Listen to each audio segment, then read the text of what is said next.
Jet Airways का मैं एक आपको डाउट क्लियर करता चलूँ, सीरीज BZ दिखा रहा है। सीरीज BZ मुझे कमेंट सेक्शन में आपने पूछा, बहुत ही अच्छा किया, बट मैंने कमेंट सेक्शन में ही रिप्लाई क्यों नहीं दिया? बिकॉज देखिए उससे आपका डाउट तो क्लियर हो जाएगा, लेकिन जो लोग हैं 100-200 लोग जो वीडियो देख रहे हैं उनका डाउट क्लियर नहीं होगा। सो हर एक का डाउट क्लियर होना चाहिए और ज़्यादा से ज़्यादा लोगों तक इन्फॉर्मेशन पहुंचनी चाहिए, इसीलिए। अब देखिए सीरीज BZ क्या है, हमारा जेट एयरवेज में अगर आप NSC में आओ तो आपको सीरीज BZ दिखेगा। इसका सिंपल सा मतलब क्या है पता है क्या? ये देखिए स्टॉक प्राइस ओपन हुई एक प्राइस पे 93 के, हाई बनाया उतने ही का, लो भी उतने ही का बनाया और क्लोज भी उतने पे हो गया। That is the only thing जिसे हम सीरीज BZ कहते हैं। अभी इसका सिंपल सा मतलब क्या है, ये देखिए बाय ऑर्डर लगे हैं लेकिन फिर भी स्टॉक ऊपर नहीं गया, मतलब 93 पे ओपन हुआ और हाई भी 93 का ही लगाया, लो भी 93 का लगाया और क्लोज भी 93 पे हो गया, लेकिन उसके अंदर बाइंग ऑर्डर लगे हैं। तो देखिए इसका सिंपल सा मतलब मैं आपको समझाता हूँ कि इसका सिंपल सा मतलब है ना, अगर कोई भी स्टॉक BZ सीरीज में है मतलब वो T2T मॉडल को फॉलो करेगा। अब T2T मॉडल कौन सी भला है, वो जानने से पहले मैं आपको BSE की साइट पर लेके जाता हूँ और आपको बताता हूँ। ये देखिए 100% डिलीवरीज उठाई गई है, मतलब 20,000 लोगों ने सेल किया और 20,000 लोगों ने बाय किया। क्वांटिटी ट्रेडेड मतलब कितने लोगों ने सेल किया और क्वांटिटी जिसने उठाया, डिलीवरी बेसिस पे क्वांटिटी, तो फिर इतने लोगों ने सेल किया और इतने लोगों ने उठाया, मतलब जितने लोगों ने सेल किया उतने ही लोग माल उठाएंगे और 100% की डिलीवरीज आएगी। मतलब किसी बंदे ने सेल किया तो ऐसा नहीं होगा कि कोई बंदा बाय नहीं कर रहा है। अभी जनरली आपने देखा होगा कि 50% या फिर 10% जितना ही बाइंग डिलीवरी क्वांटिटी ट्रेड है, लेकिन यहाँ पर 100% है। मतलब क्या, जितने भी शेयर्स ट्रेड हुए ना किसी के पोर्टफोलियो में गए हैं, ये ऐसे ही मार्केट में नहीं पड़े हैं, जनरल मार्केट में नहीं पड़े। इसका मतलब 100% शेयर्स पोर्टफोलियो में ट्रेडेड हुए हैं, जिसने बेचा उसी ने बाय किया। अब इसका सिंपल सा मतलब ये है, अगर कोई सेल करना चाहता है अपने स्टॉक को तो कोई बायर भी रेडी होना चाहिए बाय करने के लिए, वो बिना बायर के सेल नहीं कर सकता। एंड वाइस वर्सा, अगर किसी को बाय करना है तो कोई सेलर भी रहना चाहिए मार्केट में, वो बिना सेलर के बाय नहीं कर सकता। अब ये तो जनरली होता ही है, लेकिन इसके अंदर एक फैसिलिटी, एक इसकी फीचर आप कह सकते हो। इसका फीचर ये है ना कि जब तक शेयर आपके पोर्टफोलियो में नहीं आते हैं आप उसको सेल नहीं कर सकते।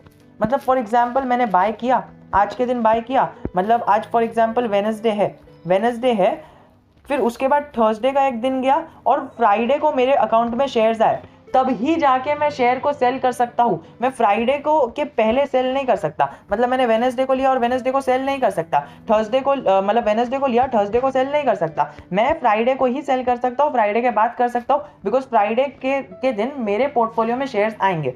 अब देखिए मैं थोड़ा कॉम्प्लेक्स नहीं करना चाहता, बट आपको ये भी पता होना चाहिए कि अभी हमारा जो सिस्टम है उन्होंने T+1 मॉडल अपनाया है, पहले T+2 होता था। ठीक है, तो T+2 मतलब क्या? T+2 मतलब सिंपल कि आज वेडनेसडे को आपने शेयर लिया तो थर्सडे का दिन और फ्राइडे का दिन, वेडनेसडे को लिया तब जाके फ्राइडे के दिन आपके पोर्टफोलियो में शेयर आएगा। लेकिन अभी क्या हुआ ना, ये T+1 मॉडल फॉलो होने वाला है, 1 जनवरी से चालू होगा। तो उसमें क्या होगा, आपने अगर वेडनेसडे को शेयर लिया तो थर्सडे के दिन ही आपके अकाउंट में शेयर्स आ जाएंगे। तो इसका बेनिफिट ये T2T मॉडल को होता है। T2T मतलब कैसा, BZ सीरीज जिसके अंदर ये है, मतलब आपने आज बाय किया तो फिर आपको एक दिन वेट करके अगले दिन सेल कर पाओगे, क्योंकि T+2 मॉडल अभी चल रहा है ना फिलहाल। तो आपने वेडनेसडे को शेयर को बाय किया तो आप फ्राइडे को सेल कर पाओगे, बिकॉज फ्राइडे को आपके पोर्टफोलियो में शेयर्स आ जाएंगे जेट एयरवेज के। अभी फिलहाल तो वो मॉडल फॉलो हो रहा है। तो ये आपका कॉन्सेप्ट था BZ सीरीज का T2T मॉडल, मतलब ट्रेड टू ट्रेड मॉडल।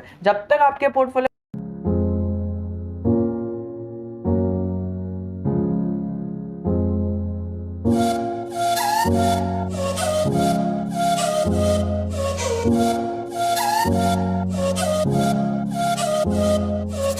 में शेयर नहीं आते, वेडनेसडे और थर्सडे को आप सेल नहीं कर पाओगे, आप फ्राइडे को ही सेल कर पाओगे। इसी को कहते हैं BZ सीरीज, और दैट इज वाई 100% डिलीवरीज उठाई गई है, क्योंकि जब कोई सेल करेगा तभी ही कोई बाय करेगा। ऐसा नहीं होगा कि मैंने आज, मतलब डिलीवरी बेसिस पे। अभी देखिए जनरली 10% 15% जितनी डिलीवरीज उठाई जाती है ना, मतलब वो इंट्राडे भी होता है, उसमें इंट्राडे होता है, FN होता है, ऐसा जनरली होता है, बिकॉज वो डिलीवरी क्वांटिटी नहीं होती है। लेकिन आपको अगर पोर्टफोलियो में शेयर चाहिए तब वो डिलीवरी क्वांटिटी में ट्रेड होगा, आप इसको इंट्राडे कर ही नहीं सकते। मतलब मैंने आज बाय किया, कल मतलब आज ही सेल कर दिया, तो वो इंट्राडे नहीं कर सकते, हमें सीधा पोर्टफोलियो में लेना पड़ेगा, तो वो डिलीवरी क्वांटिटी बेसिस, उसमें इंट्राडे बैन रहता है, तो इसी को कहते हैं डिलीवरी क्वांटिटी बेसिस। तो ये होता है BZ सीरीज, T2T सीरीज। अभी इसके अंदर एक क्वेश्चन उमड़ के आता है, तो सर क्या ये स्टॉक खराब हो गया? नहीं नहीं, ऐसा कुछ खराब नहीं हुआ है, ये बस एक मॉडल है जो फॉलो होता है। हर एक स्टॉक मतलब कभी कभी फॉलो करता है, मतलब कुछ गाइडलाइंस को अगर वो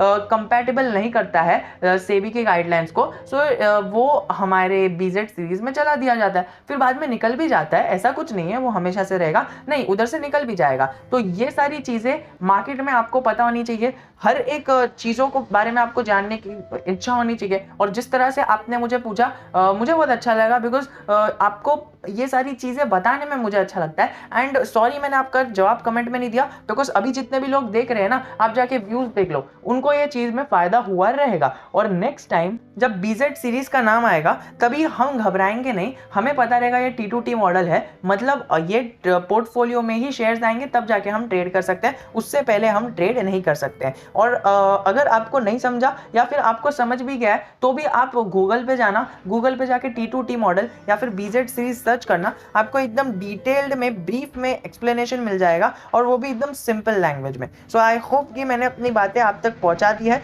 if you have any doubt, I am always just a comment away from you.